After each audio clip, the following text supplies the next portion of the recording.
Ron Kay make his opening comments why we are against it. Hold those notes, Nick, because we'll have a rebuttal right after. Thanks, Bill. Thank you all for being here.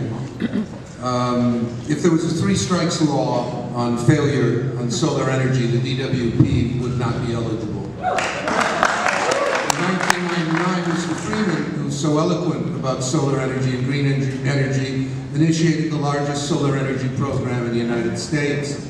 Millions of dollars went into a PR scandal, into community giveaways, into phony sign-ups of people who weren't part of the program. It was all exposed in 2002 by Comptroller Laura Chick, who pointed out that the amount of solar energy generated was negligible.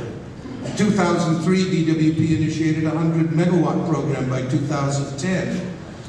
In 2005, Mayor Hahn initiated his own program to have 80 megawatts by 2017.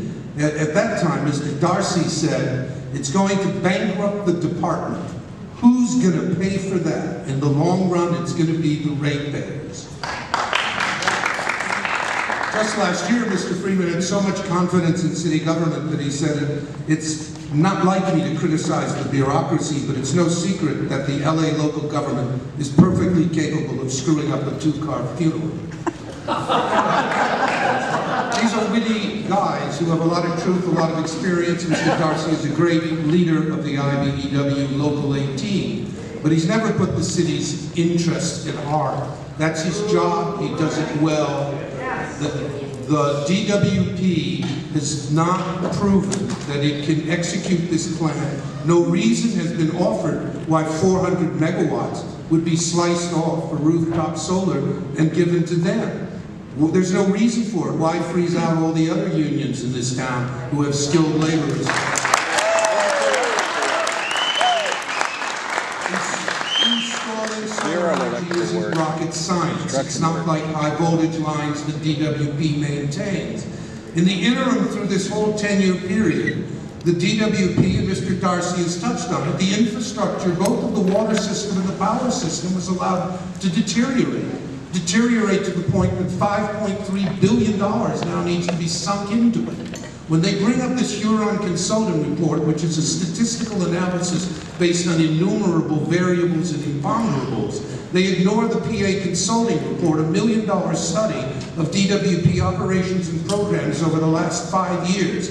And what they said, apart from the fact that it would cost many times more than Huron, the real key to it was that the DWP management is overwhelmed by the task of rebuilding the power grid system, of rebuilding the water system, that it is so challenging that to take on another task that they don't need to take on, one that has no study that's been done, no analysis, no planning, and that has been, while Mr. Darcy has talked about it in his circle, this was never brought out to the neighborhood councils. This was never brought out to the community.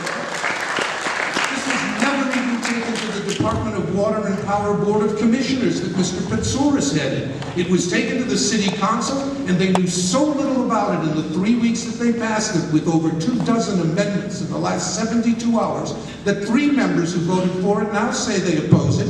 Mr. Rosendahl now has an open mind, when on November 7th he said he would vote for it on March 3rd. We're only learning about it. Huron did 450 hours of research. Well, I've done 450 hours of research since October 15th when this was written. I didn't do 10,000 computer variables, but I've written over 50 articles about it. And the education I've gotten, that people all over this city who have worked so hard to wake everyone up have gotten, is this is not the way to do it. There's a better way. Defeat Measure B. Let's meet on November 4th and bring in the environmentalists, the solar industry, the DWP, the community, and let's talk about how we get this done the fastest, cheapest, and best to clean the energy. Measure B doesn't close a single power. It doesn't even build enough energy to meet the 80 megawatts we're increasing use from overbuilding digital billboards and all the other things we're doing in the city. It's not cleaning the air. There's no cleaner air in 5 years because of this. It only meets the demand barely that's coming. This isn't the way to go. We need a massive program that everybody understands, supports, knows the costs of, knows how to execute it, and we need private industry, the unions in the private sector, and public support to be able to clean our air, the dirtiest in the nation, and to solve all the other city problems. This doesn't solve a single problem.